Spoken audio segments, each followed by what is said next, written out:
Yo, what's going on, guys? I'm Oxine Frank, and this is my battle for Week 1 of Season 2, actually, of the National Pokeball League Minors. So, the last battle for this was actually Week 2, and this is Week 1. So, this is kind of weird, the order that I did it. So, I did the Week, as I said in the battle for Week 2, I did the Week 2 battle first just because of how things work out with scheduling, and actually I'm taking over Jesse's team. But he's not doing battle. So I was able to start off on just a clean slate on a nice 0-0, and we were actually able to beat Andrew in Week 2. So going into this game, we were 1-0 with only a +1 differential. That's right, we're still 1-0, so that's cool. And actually, I did do a live comp this battle, but that was on my now old laptop. So I lost the file for that, unfortunately, because I'm dumb and didn't back up stuff. But it just kind of suddenly died, and it was sad.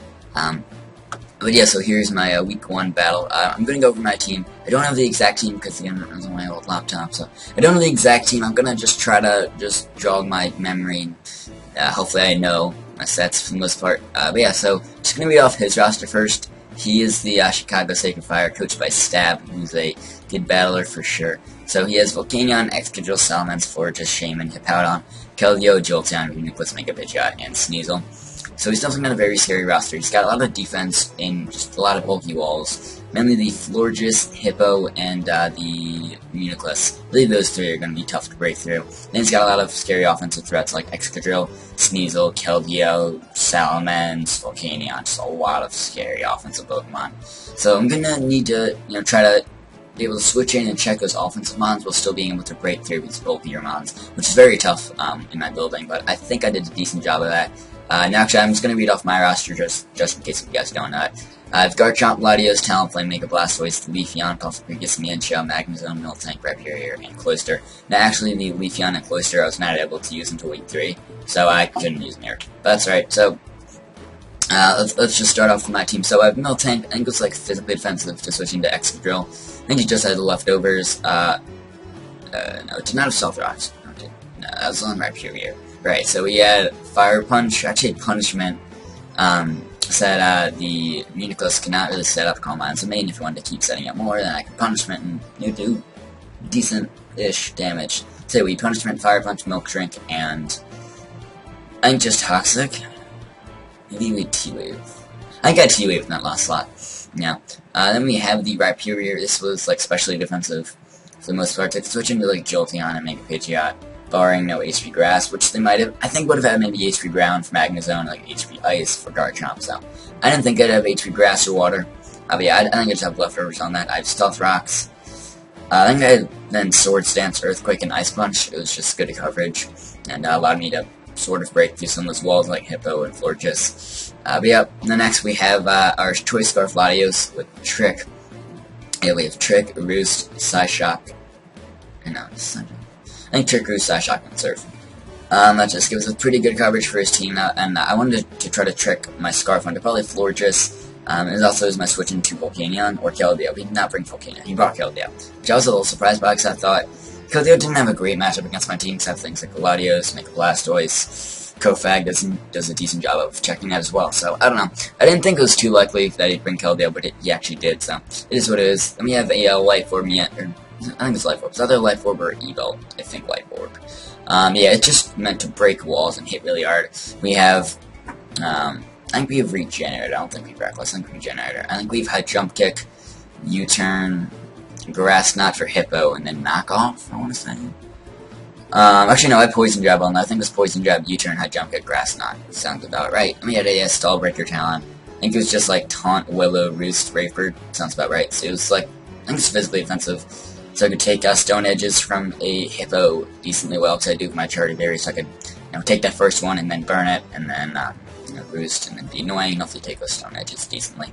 But yeah, that's my team. He brings the Florges, Sneasel, Excadrill, Hippo, Reuniclus, and Keldeo, as you can see here. But yeah, let's just go into the battle. So I think I wanted to lead with Talon so I could taunt a potential Hippo lead and stop him from setting up rocks. So I do just taunt here as he just Toxics, or tries to Toxic. So that's pretty good for me. So here just Will-O-Wisp so I can just burn something. He switches into this, we see it's Magikarp for sure. I'm like, alright, it's fine. I just taunt here. Not sure why he went for Calm Mind, because he knows I've taunt, but I don't know. This was a long battle, by the way, so I'm just going to try to go quickly. So, Yeah, I switched into Magna Zone there, thinking he would, just like Psychic or something.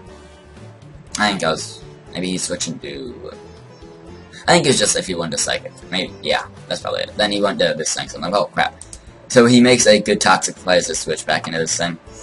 So I'm poisoned, which sucks, so I can't really, boost and stall things out too much, so I just try to will it again, switch back into this. I was a little shocked that, like, this was switching, because, I mean, I can just taunt him, but it is what it is. So, he just Slash Shocks there, so I know he's Slash Shock, not Psychic, so Miltank can eat those up, which is awesome. So I chose Acid Armor, so I'm like, oh, well, shit. But I can trick him, and now he's, Scarfed, and, he's locked in Calm Mind now, so that is awesome for me. So I know that he's got to switch out. He switched into Fortress. As I switch into this, because I thought I could take any hit from Fortress, which should be good. Unless if you have, like, HP Rock or something. He just goes for Psychic, and looking at the damage, he's actually Choice Spec, which is kind of cool. Makes sense for my team, it's my only Fairy Resist. Actually, no. I have 2 Fairy Resists, so it's Magna Zone and Talonflame. Both are pretty offensive, though, so it was good on his part to bring that offensive Fortress. So now I can go into Lottie, eat those Psychics up. And here, make a double, predicting him to go and do, I guess, this thing. I'm not sure why that was a switch though, because he's Scarfed. I guess maybe I thought he'd go into X Control there. I don't know. Yeah, so he eats up the Fire Punch there, because I didn't want to show the punishment just yet. Yeah, so he goes for Scald, burns me, which is unfortunate, but I mean, he's gonna get the burn eventually, so it is what it is. So I just Roost here, trying to stay healthy, and he brings in this. I thought it was kind of interesting because he's locked into whatever attack he goes for, and I can just Roost and stall him out because he's Choice Scarf now. And I do outspeed him, since things just really slow naturally.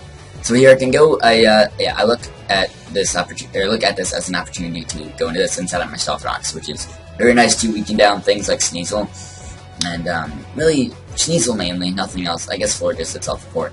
I was really afraid of him making a ballsy play at some point and going into Sneasel, because I can't really Oko Sneasel on the Switch, so then he could trap me, and I did not really like that, so I wanted to get Rocks to help chip that thing down. So it just switching into Lottie on Earthquakes, and I can take Stone Edges from Hippo, and Surf does chip damage to this. I can Roost, and then Surf, and it's very just back and forth, just healing, attacking. It's a lot of that in this battle.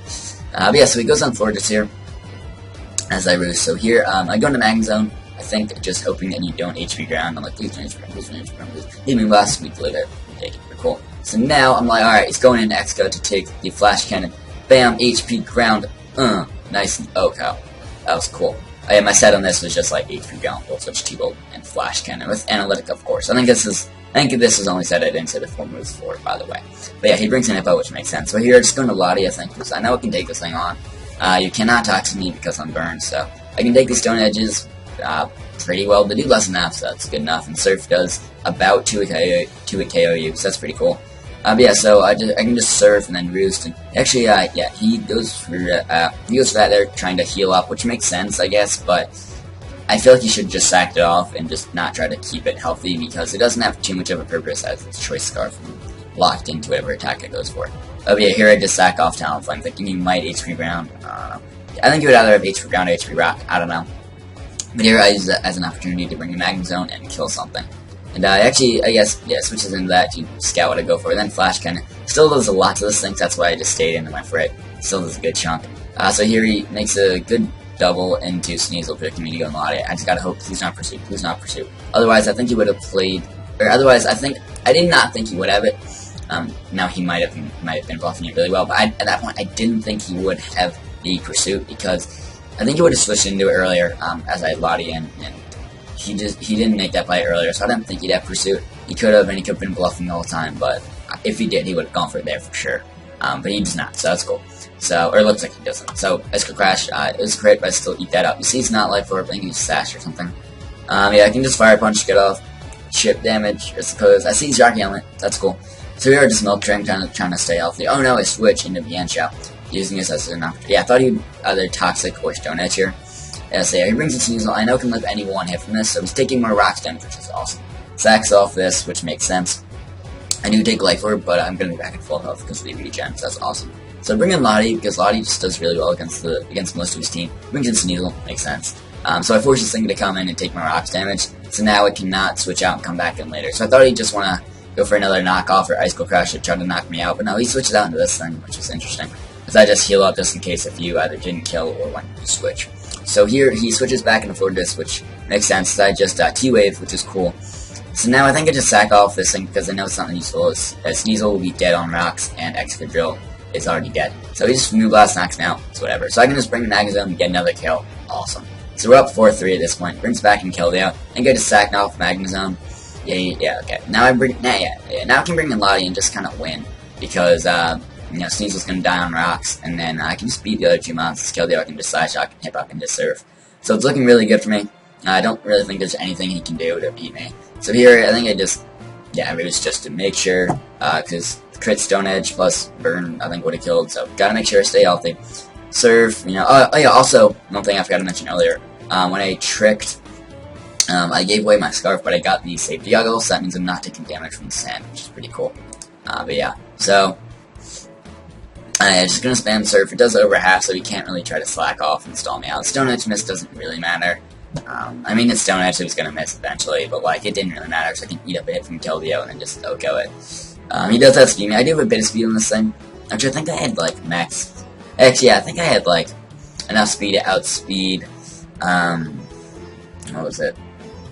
Like his base 100s, I think. And this thing's 108, so I guess he was like max speed, or he probably speed crept my guard jump, which is 102. So that makes sense. He has season. He doesn't matter that I can Side Shock and kill him. So that is the game. We do win it in a nice and clean 3-0. That was a long battle, and I had to talk really fast because that was a long battle, and it was going fast. So I didn't want to like have it be on a slower speed since it was such a long battle, and I didn't want to polish too much since it was so long. But we were able to pick up the nice 3-0 win. But yeah, it worked out with my little strategy of 2 Stall Breakers being Melody with the Trick and Choice Scarf and the just Talent Flame, and 2 Wall Breakers being my Specs, Magnezone, and my Life Orb next to me and Chow. So that worked out pretty well, and yeah, we were able to pick up the nice win. Yeah, I think me and Chow's leading us in kills now. I have the stats updated for all the matches that I've done as of now, so I don't know who was leading my stats at this point, like who had the most kills. Because I have done a week 4 battle, as we're, like, at this point I've done a week 4 battle. That'll probably go up, like, tomorrow or something. I've not done week 3, in that matchup, or in week 3 I'm supposed to play Parker. Parker's really busy, yeah, it's just, life issues, and just, he's busy, just stuff's happening with him, so I understand that. Hopefully we can find a time to battle. He might be getting, a coach to fill in for him, I'm not sure. But yeah, hopefully you guys enjoyed this battle for week 3. No, this is week 1. Yeah, hopefully you like the face cam, which is pretty cool. Week 4 will also be post cam. Week 5 versus Christian. I think that'll be a live com, so that'll be pretty hype. That'll be pretty cool. But yeah, also I'm kind of glad that this match wasn't live com. At least the live com wasn't uploaded, because that was like 50 minutes long. It was long as hell. This is a long battle. This is 51 turns, so yeah, anyways, I'll see you guys later for next week of the NPL Miners. Hopefully you guys are pretty hyped for that. I know I am. Yep.